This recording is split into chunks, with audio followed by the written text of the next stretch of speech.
ওহ দাদা, এমন দিনকাল পড়েছে, সবার সাথে দাঁড়িয়ে লাইন বেঁধে কচু গাছের চারা নিতে হচ্ছে। তা তুমি ঠিকই বলেছ কানাইদা, বাপের জন্মের আগে আমি দেখিনি কোনো সময় লাইন বেঁধে মানুষ কচু ছাড়া কচুর চারা সংগ্রহ করছে। করবি বা না কেন, দেখছো না কচুর কি কদর বেড়েছে।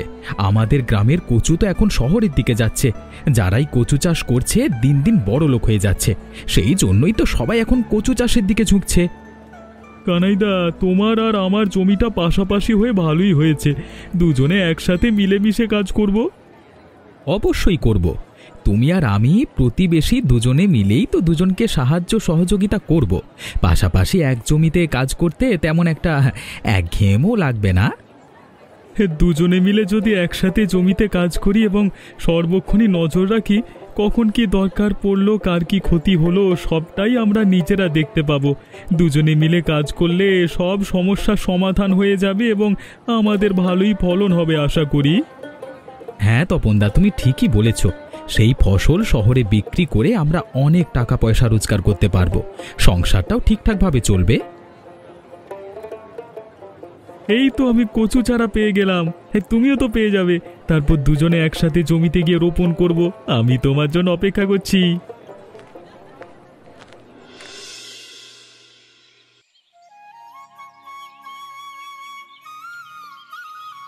তপনদা, এই কচু গাছ লাগাতে এসে যে আমার গায়ে ঘাম ছুটে যাচ্ছে গো, প্রচণ্ড রোদ। ভালো কিছু পেতে হলে অবশ্যই কষ্ট করতে হবে কানাইদা, এই কষ্ট করা ছাড়া তো ভালো কখনো কিছু অর্জন করা সম্ভব নয়। এখন যদি আমরা ঠিকঠাক মতো কষ্ট করতে পারি, পরে দেখবে আমাদের অনেক ভালো ফলন হয়েছে, তখন এগুলো আমরা অনেক দামে বিক্রি করতে পারবো। তখন আর আমাদের পেছনে ফিরে তাকাতে হবে না, সুখে শান্তিতে পরিবার নিয়ে জীবনযাপন করতে পারবো। তা তুমি একদম ঠিক কথাই বলেছ, সে আশাই তো এতদিন কষ্ট করে কচু গাছগুলো কিনে আনলাম লাইনে দাঁড়িয়ে, এখন আবার রোদের মধ্যে এত কষ্ট করে রোপণ করতে হচ্ছে। সব কিছুই তো করছি কিছুটা লাভের আশায়, আগামী দিনগুলো যেন ভালোভাবে চলতে পারি সেজন্য। যতটা কষ্ট করা দরকার তার চেয়েও হয়তো আমরা বেশি কষ্ট এবং শ্রম দেব। এই কচু খেতে আমাদের সর্বোচ্চটা দিয়ে চেষ্টা করব। যদি এই কচুর ফলনগুলো ভালো হয় তাহলেই তো আমাদের ভাগ্য বদলাবে। সেই ছোটবেলা থেকেই তো কষ্ট করে আসছি, কখনো ভাগ্য বদলায়নি, এখন এই একটা সুযোগ ভাগ্য বদলানোর। হঠাৎ করে কচুর এমন দাম বেড়ে গেল, তা কল্পনা করা যায় না। এখন আমিও তো ভাবছি সেটাই, যে এই যে কচু আগে কেউ খেত না, ফেলে দিত, এখন সবাই মিলে তা চাষ করছে, শহরে বিক্রি করে ভালো দাম পাচ্ছে। রোদ ধীরে ধীরে আরো বেড়ে চলেছে, যতটা তাড়াতাড়ি সম্ভব কাজগুলো গুছিয়ে নাও তপনদা।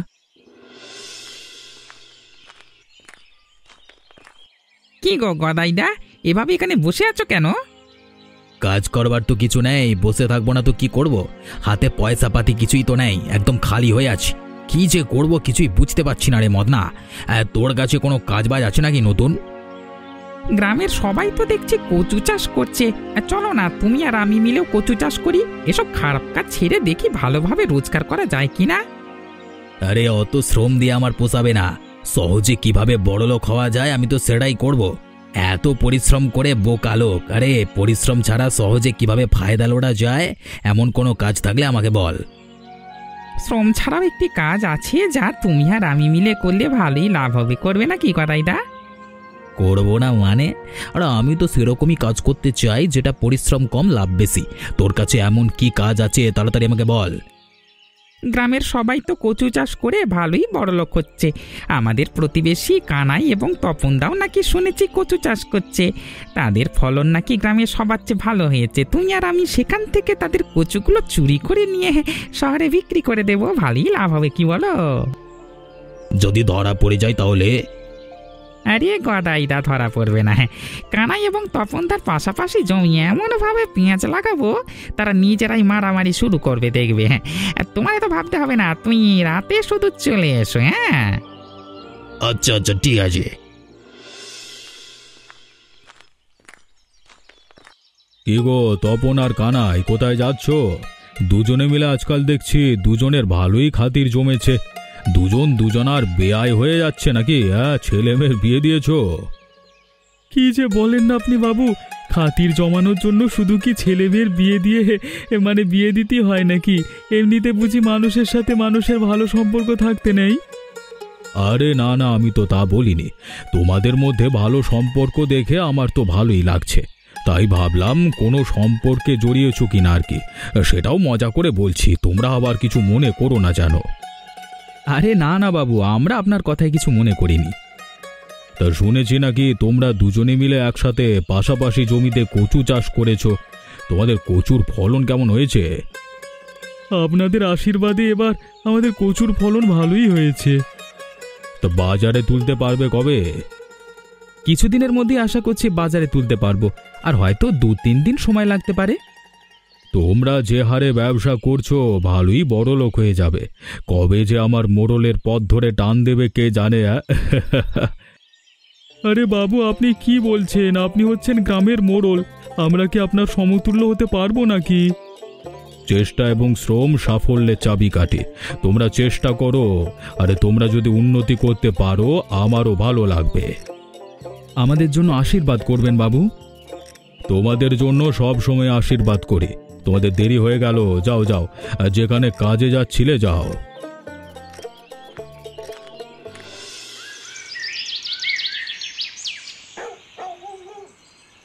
দেখেছো গদাইদা, ওদের কচুর ফলন তো প্রচণ্ড ভালো হয়েছে।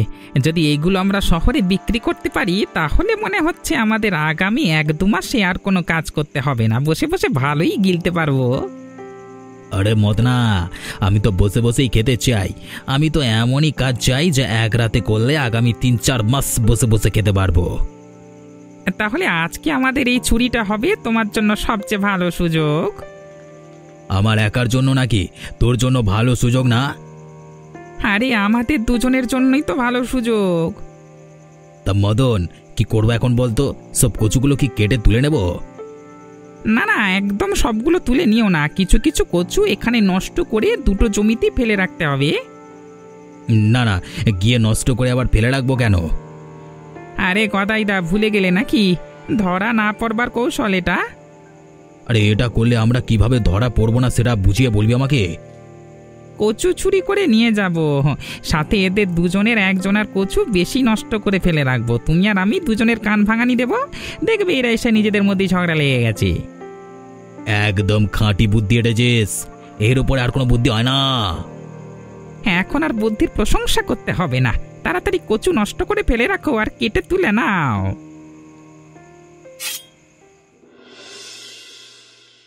এ কি, আমার কচু বাগানের এত বড় সর্বনাশ কে করলো? তপন, শেষ পর্যন্ত তুই আমার এত বড় সর্বনাশ করলি। আমি তোর কি ক্ষতি করেছি তুই আমার সাথে এমনটা করলি? কানাইদা, তুমি এ কি বলছো? আমি তোমার কচু ক্ষেতের এমন ক্ষতি করব কেন? আমার কচু ক্ষেতের কি অবস্থা সেটা দেখতে পাচ্ছ না? নিশ্চয়ই তুমি আমার কচু কেটে দিয়েছো, তাই না? আমি সবটাই বুঝতে পারছি, আমাকে ভুলভাল বুঝিয়ে কোনো লাভ নেই। তুই যে ইচ্ছে করে আমার জমির ফসল এভাবে নষ্ট করেছিস, আমার কচুগুলো বিক্রি করে দিয়েছিস, নিজেরগুলো বিক্রি করেছিস, সেটা আমি ভালোভাবেই বুঝতে পারছি। একে তো আমার এত বড় ক্ষতি করেছো, তার উপর আবার আমাকেই দোষারোপ করছো। এভাবে আমাকে শুধু শুধু দোষারোপ করা কিন্তু মোটেও তোমার ঠিক হচ্ছে না। এমন দোষারোপ করলে কিন্তু এর ফল ভালো হবে না। চোরকে তো দোষারোপ করবই রে, চোর কোথাকার। তুই আবার হুমকি দিচ্ছিস, ভালো হবে না। কি করবি রে তুই? এই এখনো কানাইদা তোমাকে ভালোই ভালোই বলছি, মুখ সামলে কথা বলো। আমি তো বলেছি আমি তোমার কোনো ক্ষতি করিনি। শোনো, আমার ফসলের এই যা অবস্থা, আমিও তো বলতে পারি তুমি ক্ষতি করেছো আমার। চোরের মায়ের আবার বড় গলা, একে তো চুরি, তার উপর সিনা জুড়ি। আরে তোর সাথে একসাথে ব্যবসা করাটাই আমার ভুল হয়েছে, চোর কোথাকার। এত করে বলছি তবু তুমি কোনো কথা শুনছো না, আমাকে চোর বলছো। আচ্ছা, তোমার মজা দেখাচ্ছি, দাঁড়াও।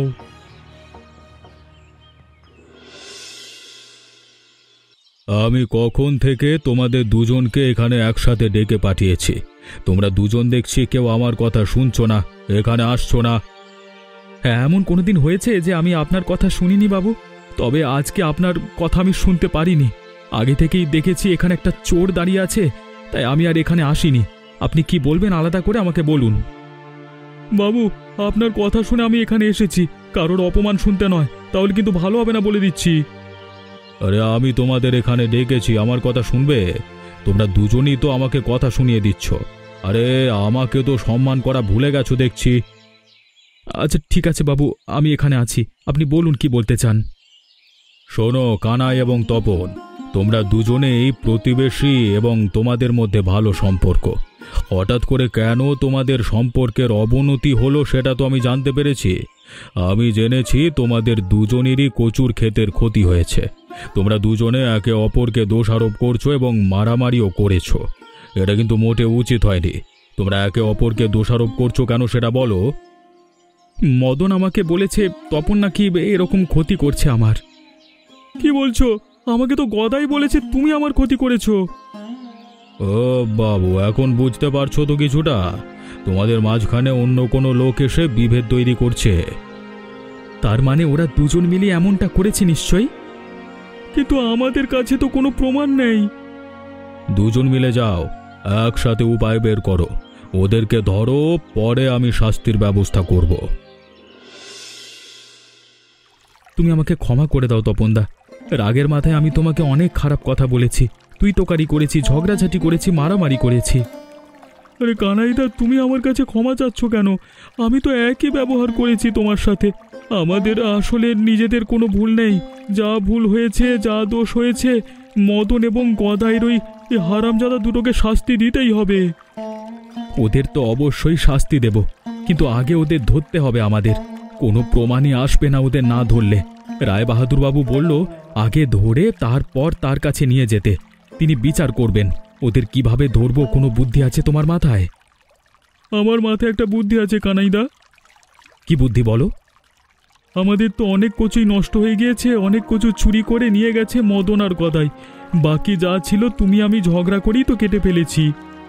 তবে আমি দেখেছি জমিতে একটি ছোট কচু গাছ এখনো অবশিষ্ট রয়েছে। সেটা নিয়েই তো আমি বুদ্ধি আঁটছি। পুরো গ্রামে তুমি আমি খবর ছড়াবো আমাদের সেই একটি কচুর নিচে গুপ্তধন আছে। নিশ্চয়ই গদাই আর মদনা সেটা চুরি করতে আসবে। আমরা পাহারা দেব, ওদের ধরে ফেলবো। এটা তুমি একটা ভালো বুদ্ধি দিয়েছো তপনদা। এটা করাই একদম আমাদের জন্য ঠিক হবে। হাতে নাতে ওদের ধরতে পারবো। তাহলে চলো কানাইদা, পুরো গ্রামে খবরটা ছড়িয়ে দিই। চল চল।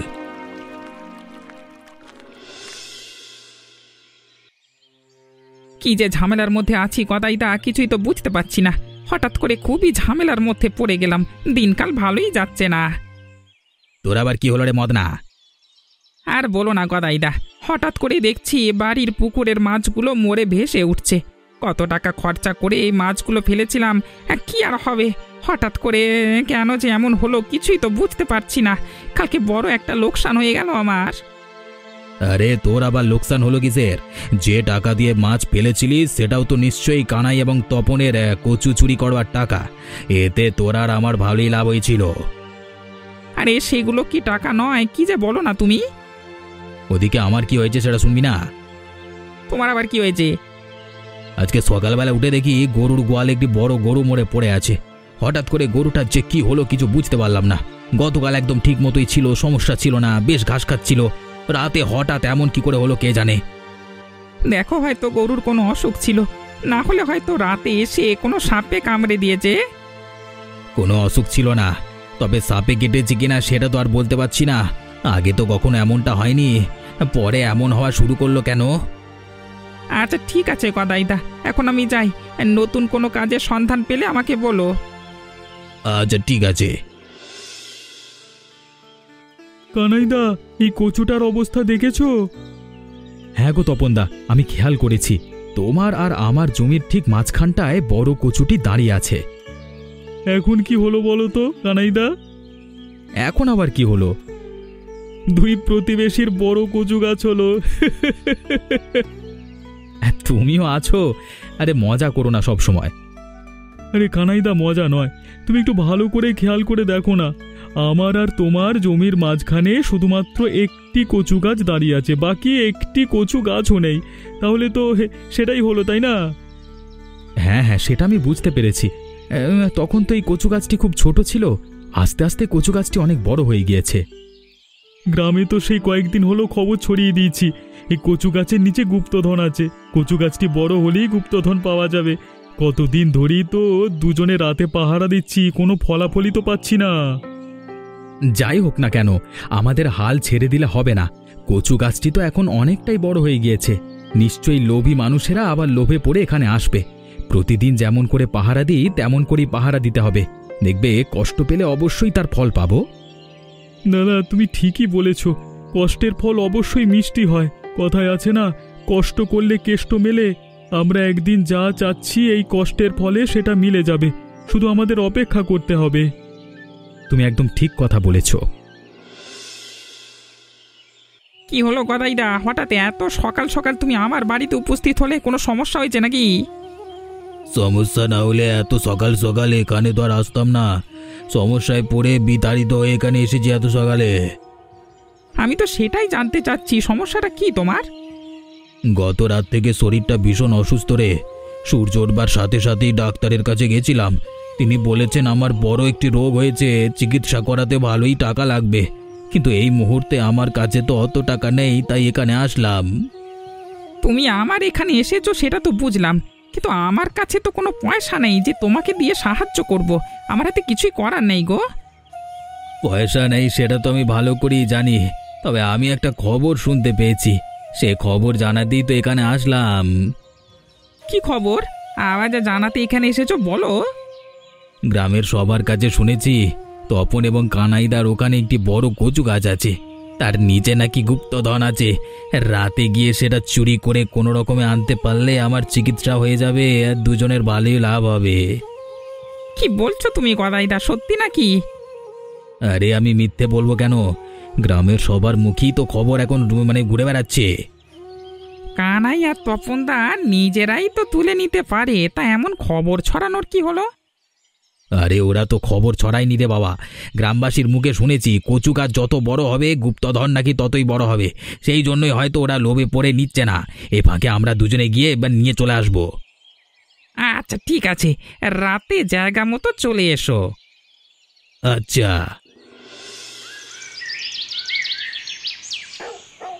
ওই তো দেখা যাচ্ছে জমির মধ্যে মাঝখানটায় বড় কচু গাছটি আছে। চল চল চল, কচু গাছটি তুলে নিয়ে আমরা জায়গাটা ভালো করে খুলে দেখি। নিশ্চয়ই এর গুপ্তধন রয়েছে। হ্যাঁ হ্যাঁ, ওই তো কচু গাছটি দেখা যাচ্ছে বড় পাড়া। তুমি যাও, আমি না হয় এখানটা পাড়া দিই। আরে মদনা, আমি একা যাবো কেন? চল না দুজনেই যাই, তাড়াতাড়ি কাজটা শেষ করে ফেলবো। তুই ভাগ নিবি না নাকি? আচ্ছা ঠিক আছে, চলো। আরে মদন এবং গদাই দুজনেই যদি গুপ্তধন নিয়ে যাবে তাহলে আমরা নেব কি? আমাদের বুঝি গুপ্তধনের ভাগ দেবে না, তাই না? কি তোমরা এখানে কি করছো? আমরা তোর জমবে, এই তোর ঘাড় মটকাতে এখানে এসেছিস শালা দুটো চোর। এই আবার আমাদের মধ্যে ক্যাঁচাল লাগাতে এসেছিস কি রে? তোদের দুজনকে ধরবো বলে অনেক দিন ধরেই কষ্ট করে আসছি। একটি রাতও ঠিক মতো ঘুমাতে পারিনি তোদের জন্য। আজকে তোদের দুটোকে পেয়েছি। আলু ভর্তা বানিয়ে তারপর ভাতের সাথে মিশিয়ে খাওয়াবো গ্রামবাসীদের। আমাকে ক্ষমা করে দাও, আমি এমনিতেই অসুস্থ। অসুস্থ হওয়ার যাই হও, কোনো কাজে দেবে না। আমাদের যত বড় ক্ষতি করেছিস এবং আমাদের মধ্যে ঝামেলা লাগিয়েছিস তার শাস্তি তো পেতেই হবে। কানাইদা, দুটোকে ধরে ফেলো, বাজারে এদের বেঁধে রাখবো। সকালে সবাইকে খবর দেব এবং রায় বাহাদুর বাবুকেও খবর দেব। শেষ পর্যন্ত তোমরা দুজনে মিলে একটি ভালো কাজ করেছ। এদের দুজনের জ্বালায় গ্রামবাসীর সবাই অতিষ্ঠ হয়ে গিয়েছিল। আমি অনেকবার এদের ধরতে চেষ্টা করেছি, উপযুক্ত কোনো প্রমাণ হাতে পাইনি, তাই এদের ধরে শাস্তি দিতে পারিনি। এবার একদম প্রমাণ সহ ধরা পড়েছে দুটো শয়তান। এদের দুজনকে ধরতে আমাদের অনেক পরিশ্রম করতে হয়েছে। তপন একদম ঠিক কথা বলেছে। দুজনকে ধরবো বলে অনেক রাত ঘুমাতে পারিনি আমরা। শেষ পর্যন্ত ধরা পড়ল, এটাই ভালো হয়েছে যে ধরতে পেরেছে, না হলে সকল কষ্ট বৃথা যেত। এরা আমাদের অনেক বড় ক্ষতি করেছে, অনেক কিছু নষ্ট করেছে, আমাদের বিশাল লোকসান হয়েছে।